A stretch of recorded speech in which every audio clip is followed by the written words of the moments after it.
text, sort out our own legal rule book, and then the benefits will flow for businesses right across the United Kingdom. Colin Locker. The Windsor Framework is causing untold damage to businesses in Northern Ireland. It cost one of my local businesses £86 to bring a box of simple ties from GB to Northern Ireland because of the parcels border, and used farm machinery is now subject to EU import procedures, with some having been turned back from the ports to Scotland in recent days. The latest FSB report confirming small businesses are being hardest hit with red tape, cost and uncertainty. Will the Secretary of State accept that the reset is not helping the here and now, and will he commit to meeting these industries and helping sort practical solutions? Well, I would say to the honourable member on the agricultural machinery point that she's raised, if the machinery is coming into Northern Ireland and staying in Northern Ireland, it can be brought in, obviously subject to cleaning, with a plant health label that is relatively straightforward. It's only if it might be moving into the Ireland that it would need to go through the red lane. I would just make this general point. In 2023, Northern Ireland purchases of goods from the rest of the United Kingdom rose by 16.2%, and Northern Ireland is the fastest growing region in the UK. Robin Swan.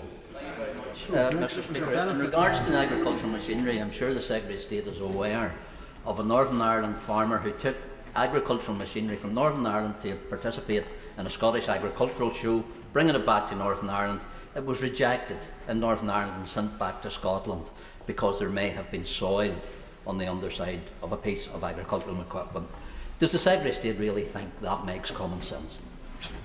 Well, it is the requirement of the Windsor Framework, which the last government negotiated, to address the basic problem, which is you have two different systems and an open border. And everybody knows that if it's agricultural machinery, it needs to be properly cleaned. If that is the case and the appropriate label, which is straightforward, is applied, there's nothing to stop the machinery moving back to Northern Ireland. Jim Allister.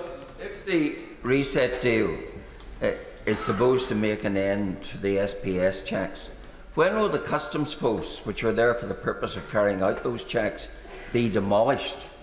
Instead, of course, the Secretary of State willingly presides over the ever-tightening EU noose on our economy, with agricultural machinery, the latest that has to kowtow to EU diktats.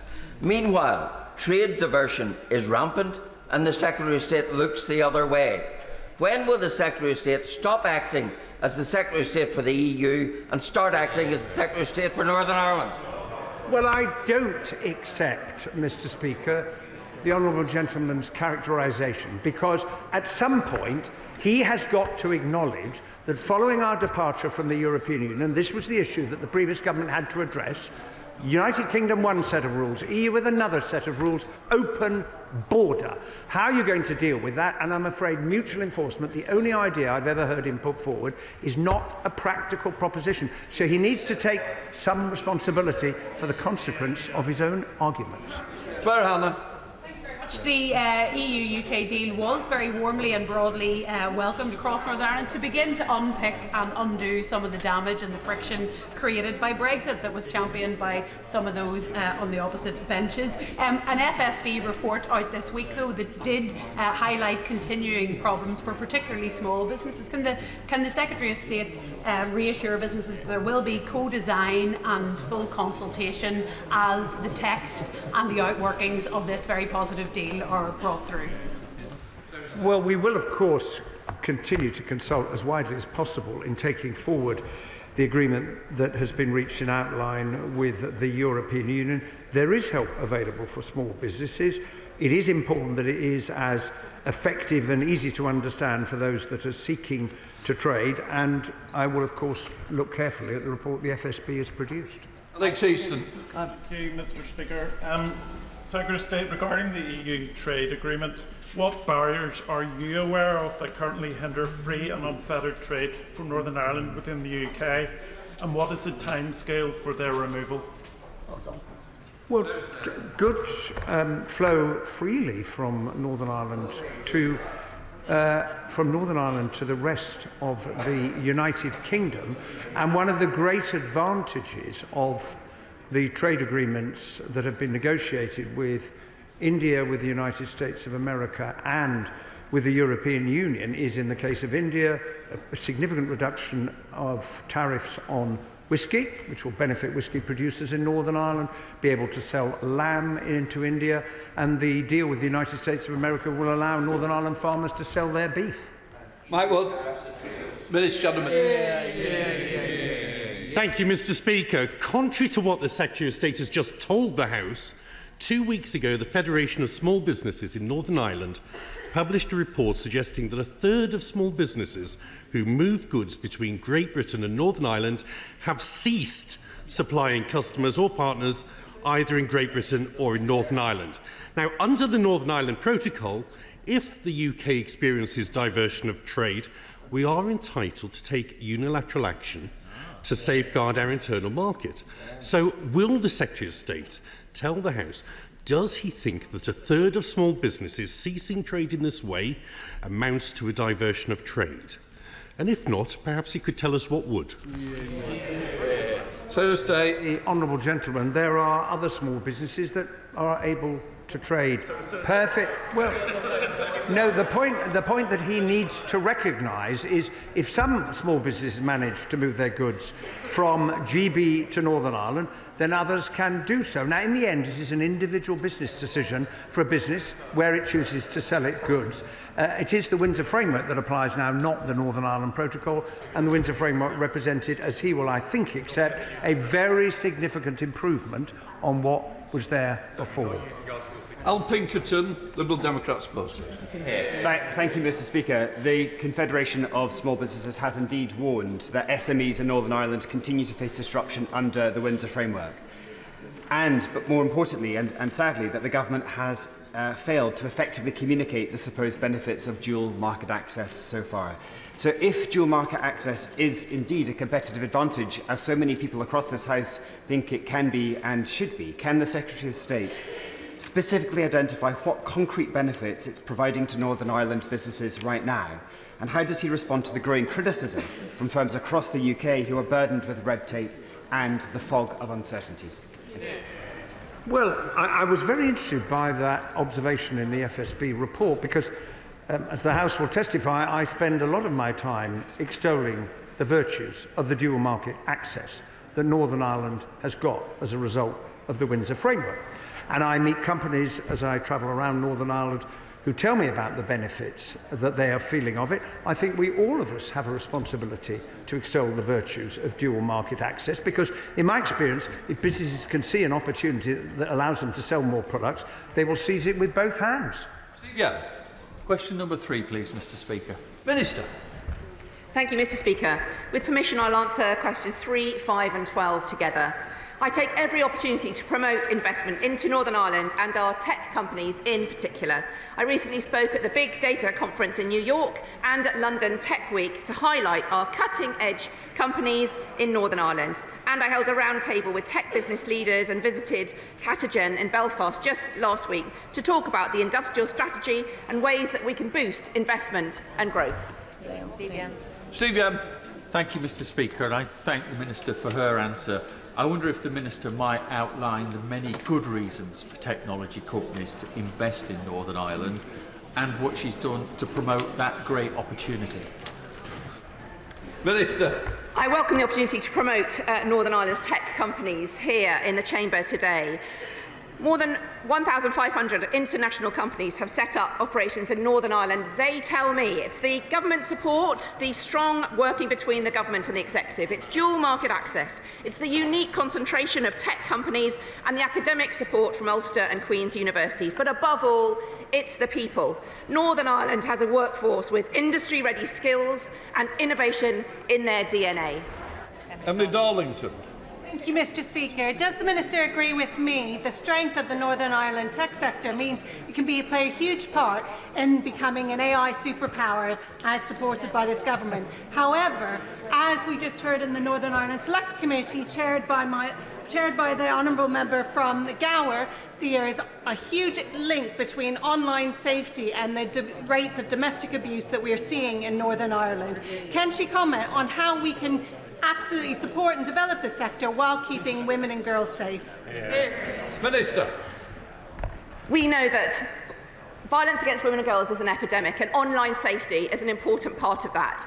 Coupled with Northern Ireland being an AI superpower, as she rightly says, there are opportunities here for AI companies, and I have met many of them, to work on the tech which can ensure that perpetrators are caught, justice is done, and that we make sure that online safety as well is taken extremely seriously. And the industrial strategy, the work that it will do to promote AI work with the new AI growth zones, for example, can ensure that we lock that in. Neil Coyle. Thank you, Mr. Speaker. Tech businesses are huge in my central London constituency, and I recognise that for the UK to do well, we need London to continue thriving, and for Northern Ireland and the rest of the country to succeed too. So can the Minister assure me that the full benefits of the new industrial strategy will support companies in Northern Ireland, and that this government is generating business opportunities for every corner of the United Kingdom? The industrial strategy is good news for Northern Ireland. It's a bold, long-term plan to give businesses and investors the certainty they need to thrive. The 8 sectors of the strategy map well with Northern Ireland's world-class strengths, including advanced manufacturing, cyber, defence, creative industries, life sciences and financial services. For each of these, there's increased UK-wide funding opportunities, and in Northern Ireland there are specific funds on cyber security, advanced manufacturing and £30 million, and that all-important R&D investment for innovation. For responses so far. Northern Ireland is indeed open for business, and I am delighted at the companies that are expressing investment in my hometown. Would you agree with me, that the Dublin to Belfast economic corridor that takes in my constituency of Lagan Valley is going to play a key part in this, and that is a huge opportunity for investment? Belfast is already at the heart of the UK's industrial strategy on cyber and tech, and that is leading in the world as well. The government has a bold vision to be, by 2035, one of the top 3 places in the world to invest, create and scale up a tech business. And Belfast and the Growth and City deals, which is at the heart of that, is very much an important part of that. So I've met businesses across Belfast and Northern Ireland that are leading on this, and it's very exciting to see. David Mundell. Thank you, Mr. Speaker. Does the Minister accept, though, that poor road access from the north of the United Kingdom is one impediment to investment in Northern Ireland, and therefore that is another reason why we should see the A75 upgraded? Minister. The Secretary of State has already answered the question on the roads, and it's important that we look at all of the parts of infrastructure which are holding Northern Ireland back in any way and address those. Gregory Campbell. Tech businesses in Northern Ireland could take advantage of a Heathrow logistics hub. Would the Minister agree with me that Ballykelly in my constituency has a large available land base, a seaport close by, an airport next door to it and a railway line that runs through it? Does she think that's an excellent location for such a hub and tech business? The member is an excellent representative for his constituency, and the opportunities are there, and I'm sure that his plea and his bid has been heard here today. Tony Antoniazzi, Chair of the Select Committee. Thank you, Mr. Speaker. As Chair of the Select Committee and also as Chair of the Group for All-Party Parliamentary Group for ITV, last night we hosted an event in Parliament where we had ITV and UTV here. What conversations is she having with public sector broadcasters like ITV about future investment in Northern Ireland? Minister. The role of so many different types of business, including public sector, broadcasters, but also tech companies, fintech, cybersecurity and other advanced manufacturing such as Catagen, which I met last week, are all part of the ecosystem in Northern Ireland, which is so strong. And I think that it's the fact that broadcasters can talk to advanced manufacturers, can talk to others, that makes Northern Ireland such a fantastic place to invest in. And I'm glad that that's being highlighted here in the House of Commons today. Sir Ashley Fox. Thank you, Mr. Speaker. Britain leads the world in the gene editing of crops. This technology enables our farmers to produce disease and drought-resistant crops, reduce costs and increase food production. Now, the UK-EU trade agreement means Britain has to follow EU rules on sanitary and phytosanitary laws. So will the Minister give the House an assurance that the agreement will not slow that technology in Britain? Minister. That's why the Secretary of State has been extolling and making clear how important the SPS agreement is. We are not taking our foot off the pedal in any way towards that. It's not only agri-science but also life sciences that are really leading the way for Northern Ireland, for the UK and across the world today, and we want to make sure we continue to support them every way that we can. Go along. Question 4, Mr. Speaker. With permission, Mr. Speaker, I will answer questions 4, 8 and 14 together. I meet regularly with the Finance Minister to discuss funding. The Government will provide Northern Ireland with a record settlement of £19.3 billion per year on average, the largest in the history of devolution, and the Executive will also continue to receive over 24% more per person in line with their independently assessed level of need. Mr. Singh, Jules Ham. Thank you, Mr. Speaker. Does the Secretary of State agree that record funding for Northern Ireland through the spending review reflects this government's broader commitment to fairer funding across the UK, including in areas like Cornwall, where rurality, seasonal pressures, historic underfunding are finally being recognised, and that many in Cornwall would welcome the opportunity to further shape our own future through a level of devolution closer to that enjoyed in Northern Ireland? Seriously. Well, the spending review settlement does indeed reflect the government's commitment to provide resources right across the United Kingdom, and the money being made available for Northern Ireland means, what, a year ago people were saying there was going to be a fiscal cliff edge. No one is saying that now. Gurinder Singh, Jules Ham. Thank you, Mr. Speaker. That is very bad taste. There is no need to run through. Please, Gurinder Singh Joseph. Thank you, Mr. Speaker. Local growth funding has provided vital investment for many communities across Northern Ireland in recent years. Can the Secretary of State confirm that the new local growth fund will give sectors across Northern Ireland the long-awaited security they need? Minister, well, my honourable friend will have noticed the funding made available for local growth. And of course, as part of the spending review, discussions on the fiscal framework will be taken forward by my right honourable friend, the Chief Secretary of the Treasury and the Department of Finance, to talk about things like the Holtum Review and capital borrowing by the Northern Ireland Housing Executive. Thank you very much, Mr. Speaker. Whether it's Stoke-on-Trent in the West Midlands or the proud communities in Northern Ireland, the spending review anticipates helping those with good jobs and industrial improvements. So can the Secretary of State set out how the spending review will help improve the industrial base in Northern Ireland? Well, the spending review gives the Northern Ireland Executive more funds to disperse as it sees fit. It comes alongside the publication of the industrial strategy, the funds which the government is making available, and the £30 million that will come to Northern Ireland through UKRI. So there's funding available, and there's great wealth, talent and potential in Northern Ireland to make the best use of it. Shannon. Thank you, Mr. Speaker. What assessment has the Minister made on the impacts of Barnett funding on health in Northern Ireland, given that the health's financial bid falls below requested and required levels each year? Very important we have the funding for health. Can the Secretary of State outline what that will be? Thank you. Well, the government makes available funding through the block grant to the Northern Ireland Executive. as the honourable gentleman will know, it is for the Northern Ireland Executive to decide how it distributes the money between all of the needs in Northern Ireland, including health, where of course there are significant pressures. But the Public Services Transformation funding that the last government made available is now beginning to be used to reform some of the way in which the health service works. Shadow Secretary of State Alex Burkhardt. Thank you, Mr. Speaker. The spending review settlement for the Northern Ireland office explicitly covers the Finucane inquiry. But so far, the government has refused to say how much money has been set aside for that inquiry. So will the Secretary of State please tell the House how much does the government expect the inquiry to cost? Secretary of State.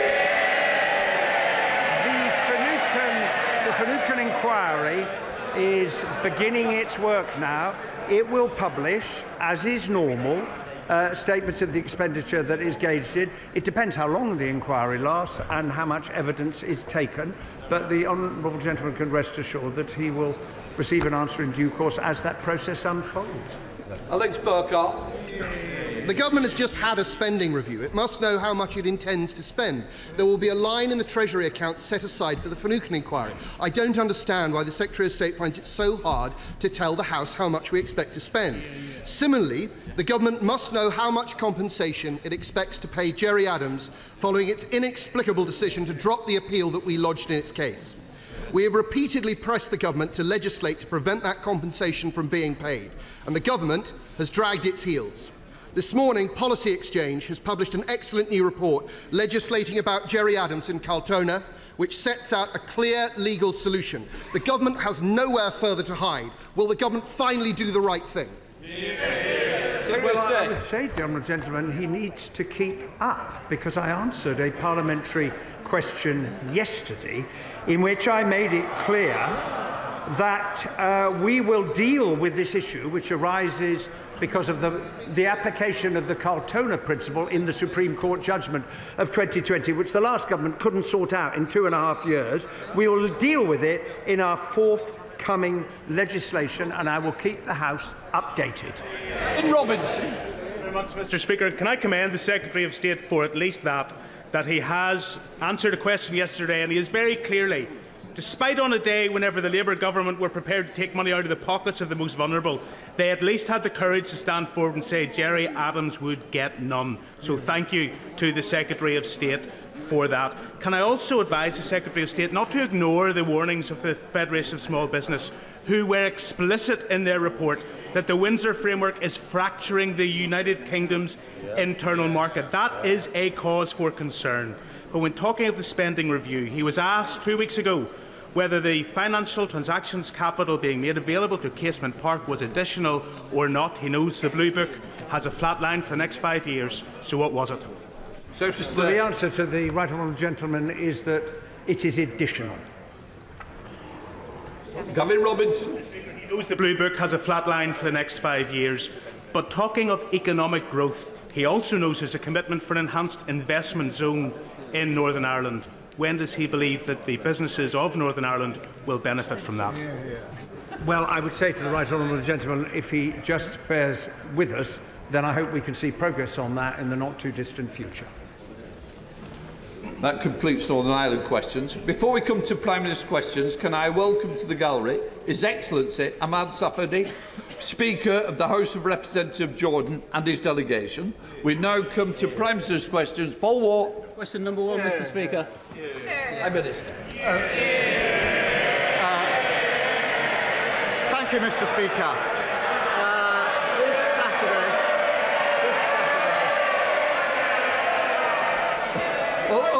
OK, there seems to be a bit of a challenge on who can cheer the most. I've never known one Prime Minister get as much cheering. Come on, Prime Minister. I think they were cheering more, Mr. Speaker. Quite right, too. This Saturday marks the 77th birthday of our National Health Service. And I want to begin by thanking our dedicated NHS staff for their service. And in that 77th year, I'm proud that this Labour government has delivered 4 million extra appointments, 1,700 more GPs, and the lowest waiting list for 2 years. Mr. Speaker, the Labour Party is proud to have been the party that created the NHS, and tomorrow we're announcing our 10-year health plan to build an NHS fit for the future, so that in many years and decades to come, we can still proudly celebrate the anniversary of the NHS. Mr. Speaker, may I also wish England and Wales the best of luck in the Women's Euros. And, of course, congratulate England's under-21s on retaining the Euros.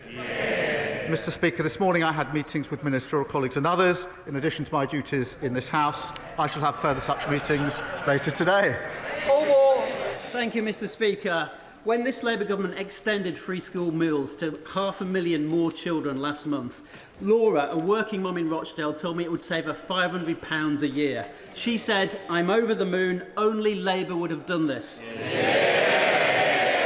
Does the Prime Minister agree with me that people voted Labour a year ago not just for change but for hope, and that cutting child poverty is the moral mission of this government to help every child in this country?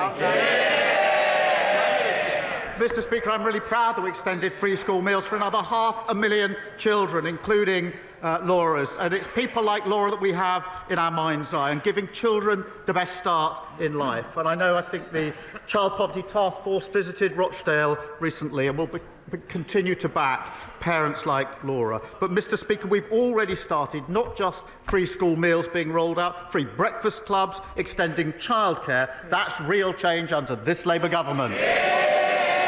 Opposition, Kemi Badenoch. Mr. Speaker, can I first of all take this opportunity to congratulate the member for Rochdale for being the toady of the week, helping the Prime Minister. We all know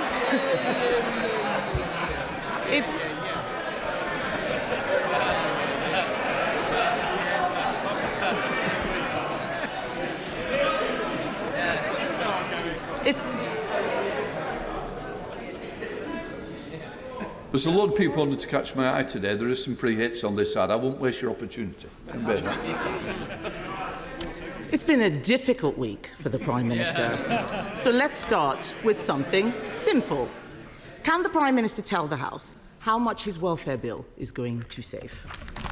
Prime Minister. Mr. Speaker, let me start by saying free school matters on this side of the House. Mr. Speaker, in relation to welfare, what we delivered last night was a bill which ends mandatory reassessment of those with severe disabilities. That is the right thing to do. It rebalances universal credit. That is long overdue, and it sets out a pathway to reform of PIP. Mr. Speaker, it's consistent with the principles I set out throughout. If you can work, you should work. If you need help into work, the state should provide the help. The system that they broke doesn't do so. And if you can't work... I think there's one or two I can spot immediately. Usual voices, same names, please. It's too early to leave the chamber. Prime Minister. And, Mr. Speaker, if you can't work, you must be supported and protected. The reformed welfare system that we're putting in place will be better for individuals, better for the taxpayer and better for the economy. Mr. Speaker, I don't think the Prime Minister actually watched what happened in the House yesterday.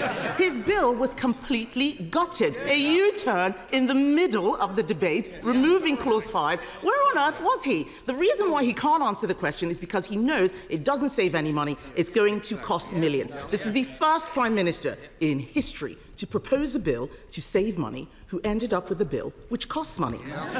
So if the bill doesn't cut welfare spending, can the Prime Minister tell the House how many people it will get into work? Well, Mr. Speaker, I'm glad she asked that, because it gives me the opportunity to say we've already started changing the job centres and investing in support back into work. The Trailblazer scheme, which is doing exactly what she asked me, which is getting people back into work. The bill last night will help people back into work, and of course the Timms review is ongoing. But I tell you what won't help people back into work, won't help control the costs, and that is voting to keep the broken system. And that is what they did last night. Everybody in this House accepts that the current system is broken. It invites the question, who broke it? They broke it. And last night, they voted for the status quo. The broken system is their policy. That won't help individuals, taxpayer, and it certainly won't help the economy. Mr. Speaker, I'll tell him what we did on welfare. Yes, they can laugh. While they're laughing, they don't know my party delivered the biggest reform of welfare in government. We got record numbers of people into work, including millions of disabled people, and we cut the deficit every year until COVID. The fact is, we're not scared of doing difficult things on this side of the House. We got people back into work. What he forgets is that since the election, since he became Prime Minister, an additional 1,000 people a day are signing on to incapacity benefits. That is 50% more than under us. 50% more than under us. And, Mr. Speaker, astonishingly, because of the mess they made yesterday, because there are no more savings, sickness benefits alone are set to rise to £100 billion on his watch. He cannot reduce that now.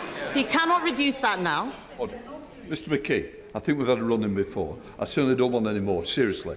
You're obviously not getting your timing right because I can hear your voice every time. I'll start again, Mr. Speaker.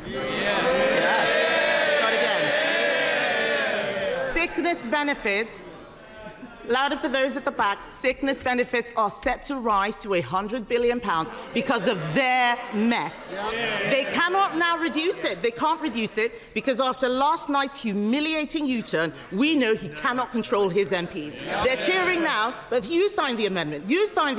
Over 100 people signed that reasoned amendment until the bill was completely gutted. He said that he would take the difficult decisions, but isn't the reality that he is too weak to get anything done? Mr. Speaker, I'll tell them what they did to the welfare system. They broke it. And it's the same as the NHS. What did they do? They broke it. Same as the economy. What did they do? They broke it. They broke everything that they touched. And now she describes the broken system that we are trying to fix. What did she do? She voted against fixing the system that they broke. And I'll tell you, Mr. Speaker, and spell that out, they voted last night for the system that is keeping 1 million young people not learning or earning. That is a disgrace of their system. They voted for a system where we have 3 million people out of work on ill health, and they voted for that system. We're fixing it. We're clearing up the mess that they left, just like we're clearing up the NHS and the economy. He's got some brass neck. Has he read the papers this morning? That bill will achieve nothing. It is a pointless waste of time and is absolute proof that he doesn't have a plan. Let me tell the House what's going to happen. In November, the Chancellor is going to put up our taxes to pay for his incompetence. We on this side of the House know that you can't tax your way to growth. But people out there are frightened. Yes. These are the same people who cheered when they talked about the NI rise and the jobs tax. Why are they complaining now? People out there are frightened. Can he, Mr. Speaker, reassure them by ruling out tax rises in the autumn budget? Prime Minister. Mr. Speaker, she knows that no Prime Minister or Chancellor ever stands at the dispatch box and writes budgets in the future. That isn't what they did, it isn't what we did, and she knows it. But she talks about growth. For 14 years, we had stagnation, and that is what caused the problems. And I'm really pleased, Mr. Speaker, to show the progress that we're making. I can update the House. Last week, Amazon put in £40 billion of investment into this country, one of the biggest investments of its time. That brought the inward investment to £120 billion in the first year of this Labour government. Mr. Speaker, I can also tell the House that business confidence is the highest for 9 years. That's longer than the whole time that the leading opposition's been in Parliament.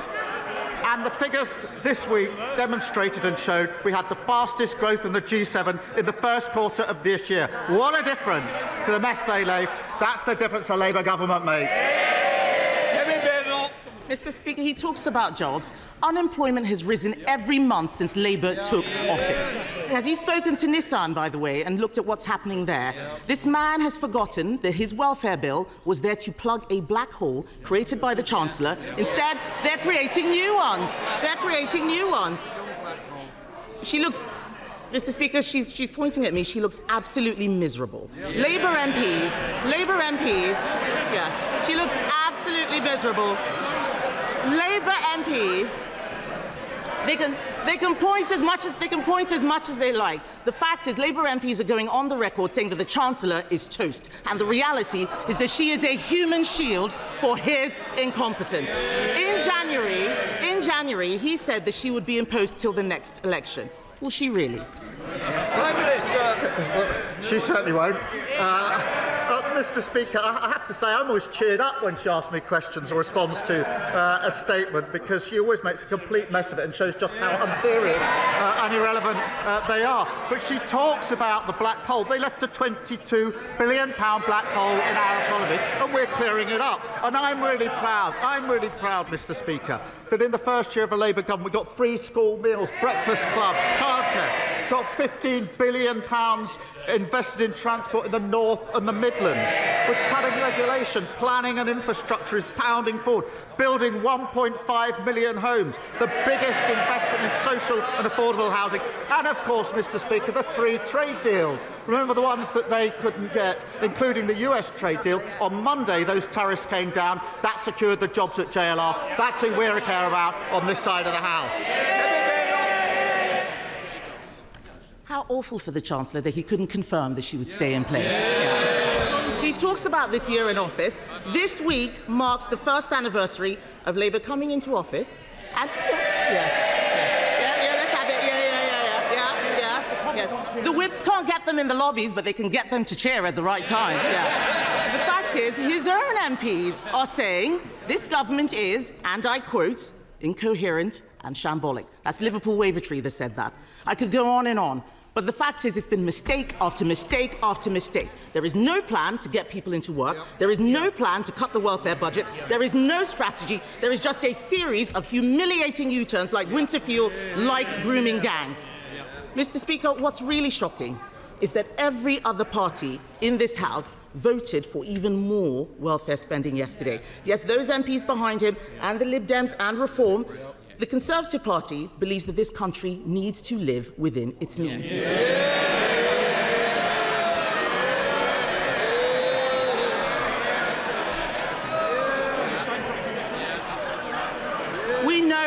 We know what we believe, Mr. Speaker, but this is a Prime Minister who has U-turned on everything he's done in office, including his own speeches, because he doesn't know what he believes. With left-wing Labour MPs now running the government, isn't it working people who will now pay the price? Mr. Speaker, this is why she always cheers me up. She talks about living within their means, having left a £22 billion black hole. Mr. Speaker, she talks about the first year. I'm really proud of our first year in government. We promised, Mr. Speaker, 2 million extra NHS appointments. We've delivered 4 million. A promise made and a promise delivered. We promised the biggest upgrade to workers' rights in a generation within the first 100 days. Promise made, promise delivered. We promised free breakfast clubs. That's a promise made and a promise delivered. Banning bonuses for water bosses who pollute our rivers. That's the mess they left. A promise made and a promise delivered. Creating GB Energy. A promise made and a promise delivered. The largest increase in defence spending since the last Labour government. A promise made and a promise delivered. And putting more money in the pockets of working people, particularly the 3 million who are the lowest paid through the national minimum wage. A promise made and a promise delivered. We're only getting started, and the Chancellor has led on all these issues, and we're grateful to her for it. Natasha Iron. Thank you, Mr. Speaker. Mr. Speaker, unlike the members opposite, this government has not dragged its feet in banning zombie knives, ninja-style swords, and its effort to tackle knife crime. And in Croydon, where youth violence has cast a devastating shadow across our communities, our local police is running a surrender scheme this month to get these dangerous weapons off our streets. So will the Prime Minister join me in commending the tireless work of Croydon's police officers? And will he outline what his government is doing to ensure the Met Police has the resources it needs both to protect neighbourhood policing and to face the unique challenges that they face? Prime Minister. Well, she's right to raise the importance of banning these despicable weapons, and I know how much she cares about this issue.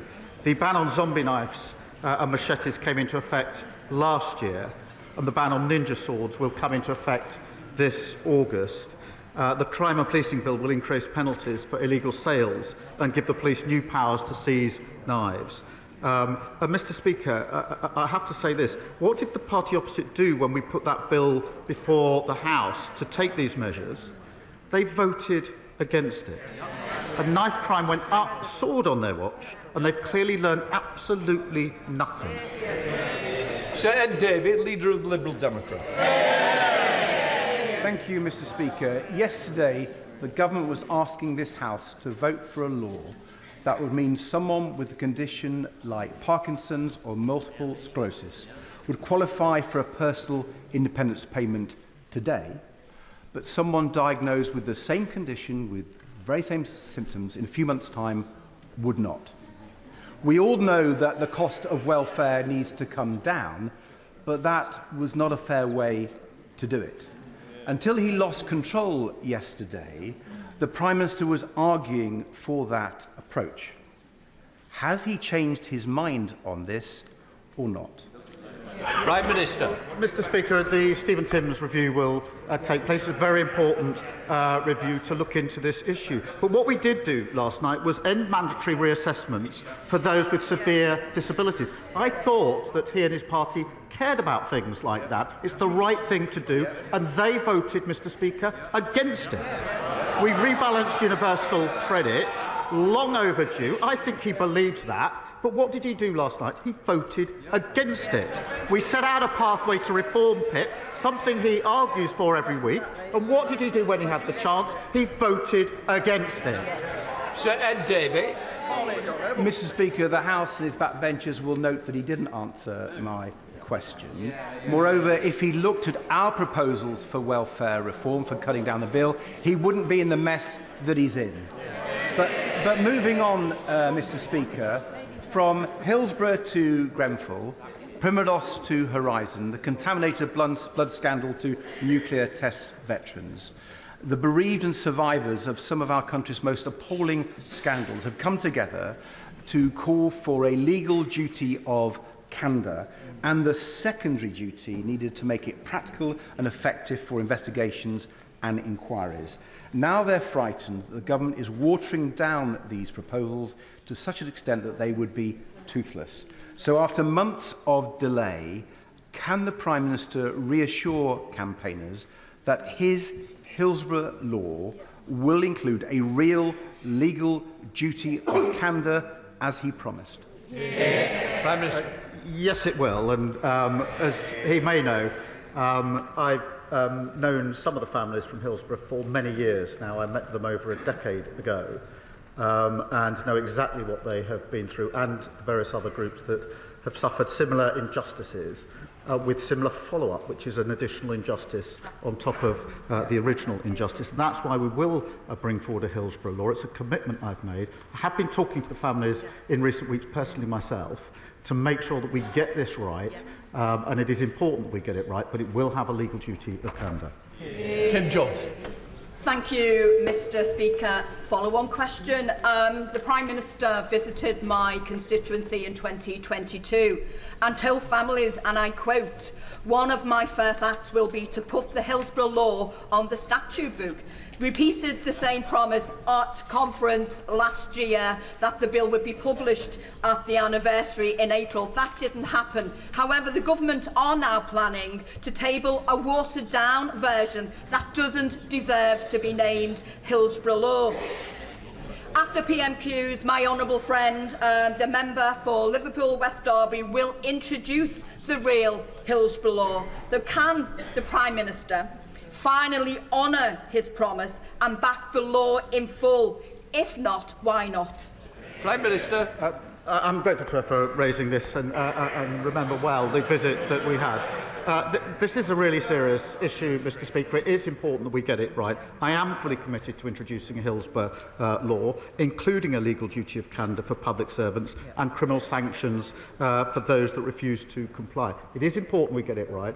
I have been personally engaging with some of the families on this because, as I say, I've been involved and seen firsthand what they've been through for over 10 years. I first met them when I was Director of Public Prosecutions and there was a consideration of what order certain things would happen. That was about a different issue, actually. It was about an issue of great concern to them. But she's right to raise this. We will bring this forward. I just want to take the time to get it right and then put it before the House. Stephen Flynn. Thank you, Mr. Speaker. In his victory speech last year, the Prime Minister promised to end the chaos. Does he think that the public still believe him? Prime Minister. Well, Mr. Speaker, we've delivered more in the first year of a Labour government than they've delivered in 20 years. Let me give him one example. We had waiting lists. We said we'd do 2 million extra appointments. We've done 4 million for the NHS in England. What a contrast, Mr. Speaker, where they've been in charge for that 20 years. Scotland's doctors now saying, in the past week, I think, and this is their quote, that the Scottish NHS is, their quote, dying before our very eyes. They should be ashamed. Their own Public Health Minister is admitting that the SNP failure is costing lives. Scotland need new direction so it can bring waiting lists down in Scotland, just like we've done in England. David Taylor. Thank you, Mr. Speaker. Hemel Hempstead is a new town that was built by a Labour government after the Second World War and provided decent housing to families like mine. Yet, 80 years on, the #1 issue in my casework is a shortage of housing. I therefore welcome this government's commitment to build thousands of new homes. In my constituency, we're looking at a Hemel Gardens community scheme that could provide 11,000 of them. Does the Prime Minister agree with me that this development needs to be a mix of genuinely affordable houses to buy, council houses to rent, and be accompanied by the right health, education and road infrastructure? Minister. Well, I totally agree with him, and it's projects like this that are essential to building the 1.5 million homes that we need, whilst at the same time creating vibrant and strong communities. Mr. Speaker, in keeping with the Attlee legacy, we're supporting 47 locally led garden communities to deliver tens of thousands more homes, and of course delivering the biggest boost to social and affordable houses in a generation. Mr. McCleary. Thank you, Mr. Speaker. On Monday afternoon this week, a 4-year-old girl was seriously injured after being hit by a car on Lewis Road just off the A259 in Newhaven in my constituency. I can report to the House that she's recovering well in hospital. Residents in Newhaven, Seaford and nearby Sussex coastal towns have been warning about how unsafe these roads are. Indeed, the County Council submitted a fully costed plan for safety improvements on the A259 to government, but funding remains blocked. So I'm asking, or appealing to the Prime Minister directly, will he personally intervene to unblock the funding needed to make the A259 and surrounding roads safer to ensure there is never a repeat of an incident like this? Prime Minister. Well, I'm very sorry to hear of the incident that he quotes, and my sympathies with the family, and I think I would send the best wishes of the whole House to the family and to the little girl. He speaks about this A259. I do hear a lot about this road because it runs through the constituency of my honourable friend for Brighton, Kempdown and Peacehaven. And I know it needs addressing, and I know how strongly they've both been raising this and campaigning on it. A decision is going to be set out shortly. I think he has met the Roads Minister, but I'll make sure that he's kept fully updated of developments. Olivia Bailey. Thank you, Mr. Speaker. I am proud to represent thousands of people working in the defence sector. Ordinary people doing extraordinary jobs to keep our country safe. And I was delighted that the Defence Secretary recently joined me in my constituency to mark this government's £15 billion investment in the atomic weapons establishment. Does the Prime Minister agree with me that our commitment to defence sector investment is vital not just for our national security, but for jobs, opportunity and growth in constituencies like Reading West and Mid-Berkshire? Prime Minister. Well, I pay tribute to her, and she's she's a fantastic advocate for her constituents. She's right to highlight the important work by the defence sector in her constituency and, of course, right across the United Kingdom. We are investing £15 billion in our sovereign nuclear warhead programme. That will support, Mr. Speaker, nearly 10,000 jobs, including many in her constituency. And that's the defence dividend in action, a historic boost to defence spending, represented and reflected in good, well-paid jobs across the United Kingdom. Adrian Ramsey. Thank you, Mr. Speaker. Given that the government appears to be in listening mode, will the Prime Minister agree to scrap other measures that are pushing more people into poverty, such as the cruel two-child benefit cap and the harsh and totally unacceptable cuts to universal credit for ill and disabled people, which remain in yesterday's dog's breakfast of a bill? Prime Minister. Well, Mr. Speaker, I don't want to be ungenerous, but I don't think I'm going to be listening to him or his party. They were the ones that put an £80 billion unfunded tax commitment before the electorate of the last election. And they're the ones that talk about change and clean power, but every single time there's an infrastructure project or there's any change that's needed, they block it, including in their own constituencies. Joe White. Thank you, Mr. Speaker. Whilst we all revere the football stars of the past, many are struggling with welfare issues, including organised financial fraud and head injuries linked to the onset of dementia. May I give the Prime Minister this letter on player welfare from 303 former players? Local champions like John Stiles and international superstars, including Kevin Keegan and Graham Souness, have signed it. Would he agree to request to meet a group of ex-players as cited in the recent letter to the Prime Minister from one of his heroes, Michael Thomas, who of course shone when he played for Arsenal and Liverpool?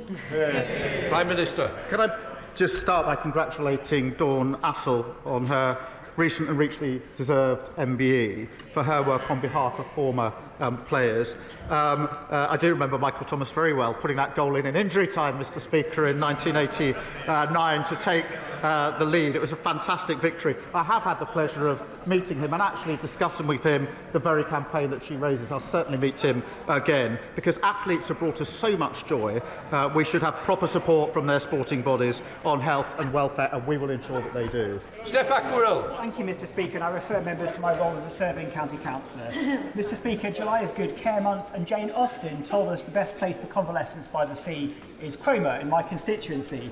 However, thanks to Norfolk's Conservative County Council, Cromer risks losing its convalescence facility forever. Reablement centres like Benjamin Court are exactly what the NHS needs, and yet the Tories are shutting it down. Will the Prime Minister ensure that the relevant Health Minister meets with me and concerned local campaigners to discuss what could be done to save Benjamin Court? Prime Minister. Well, I thank him for raising this important issue, and decisions around services are matters for the Integrated Care Board, and that means they're taken locally, obviously. But I'm glad that he's raised this, because we agree that the sector does need reform, and unlike the party opposite, we're investing in the sector £4 billion of additional funding alongside an independent commission into adult social care to improve the quality of care across the United Kingdom, including for his constituents. Martin Rhodes. Mr. Speaker, figures from the British Transport Police show a staggering 47% rise in violence and serious public order offences against rail staff between 2021 and 2024. This epidemic of violence was allowed to escalate under the previous Conservative government, which failed to act while frontline workers were increasingly put at risk. Does the Prime Minister agree that our transport workers deserve to do their jobs without fear, and will he reaffirm this Labour government's commitment to ensuring that train operating companies are held fully accountable for protecting those who keep our railways safe and moving? Prime Minister. There are shocking statistics, and rail staff work incredibly hard to keep our country running and keep people safe, and the abuse and assault on staff is utterly unacceptable. And we're taking measures to make sure they are safer. We want to encourage, Mr. Speaker, the use of body-worn cameras, which have been proven to reduce violence against staff by up to 47%. And may I take this opportunity to thank our outstanding British Transport Police for everything that they do to support staff and passengers. Bernadette Ross.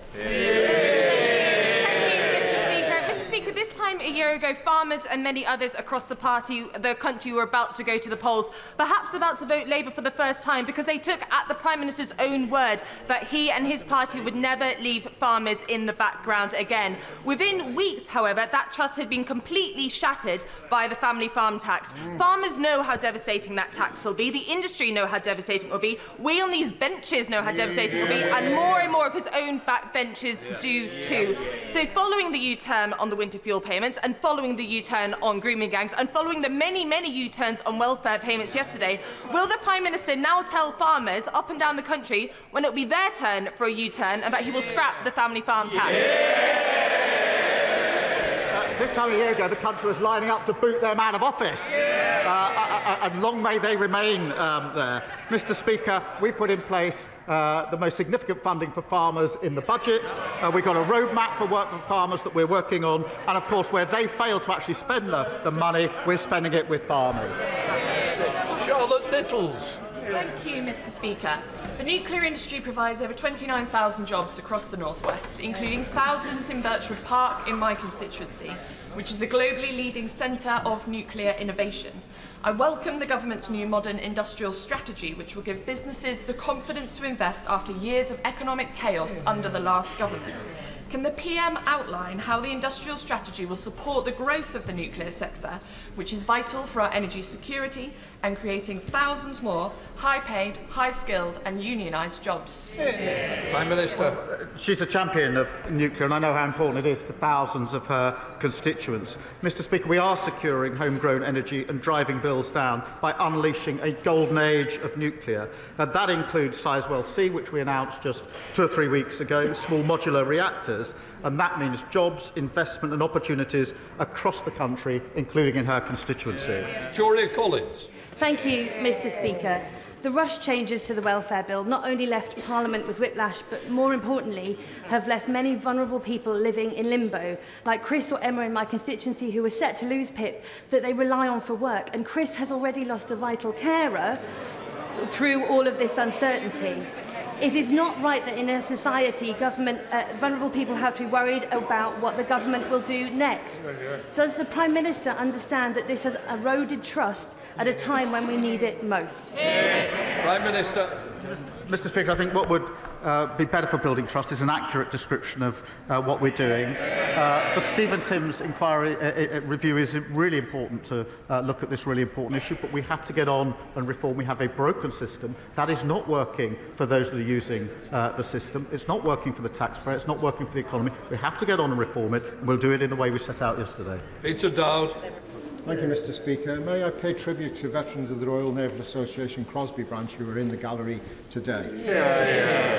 Mr. Speaker, Gabe Santa, a 15-year-old, fell to his death from a multi-storey car park in Liverpool in 2020. He is one of the many dying in such tragic circumstances, including in my constituency. My multi-storey car park safety bill seeks to prevent such deaths. Will the government look carefully at its contents as part of a national suicide prevention strategy? Minister. The answer is yes, we will look at the content of it, and I'm grateful to him for raising it.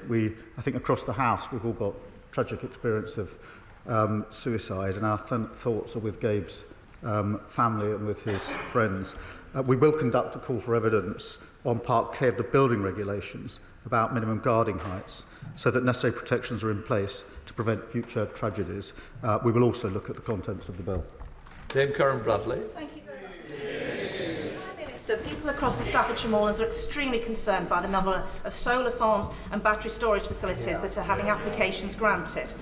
Can you please, Prime Minister, give them some reassurance that you will change the law and that we will see good agricultural land saved for producing food as it rightly should be? Prime Minister. Mr. Speaker, it's right that we do both and do support agriculture, but she says people across the country are concerned about solar. They are also concerned about their bills coming down. They went up under the last government. The only way to get them down is on renewables, and that's what we're doing. Final question, Jessica Warden. Thank you very much, Mr. Speaker. This morning in Westminster Hall, Centenary Action presented sashes handmade by a team of wonderful women working out of taken out of Newport's remake to every one of our 264 women MPs to mark today's 97th anniversary of the Equal Franchise Act.